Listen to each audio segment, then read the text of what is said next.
ಸಿದ್ಧಾರೂಢರ ಪುಣ್ಯದ ನಾಮ ನುಡಿಯುವುದೇ ಬದುಕಿಗೆ ಮಂಗಳ ನೇಮ. ಆರೂಢ ಎಂದರೆ ಕಳೆವುದು ಕರ್ಮ. ಹುಬ್ಬಳ್ಳಿ ಕ್ಷೇತ್ರವೇ ಪುನೀತ ಧಾಮ. ಸಿದ್ಧಾರೂಢರ ಪುಣ್ಯದ ನಾಮ ನುಡಿಯುವುದೇ ಬದುಕಿಗೆ ಮಂಗಳ ನೇಮ. ಆರೂಢ ಎಂದರೆ ಕಳೆವುದು ಕರ್ಮ. ಹುಬ್ಬಳ್ಳಿ ಕ್ಷೇತ್ರವೇ ಪುನೀತ ಧಾಮ.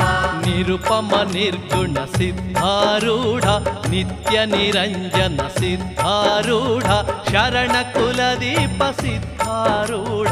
ಅರಿವಿನ ವರ ಗುರು ಸಿದ್ಧಾರೂಢ.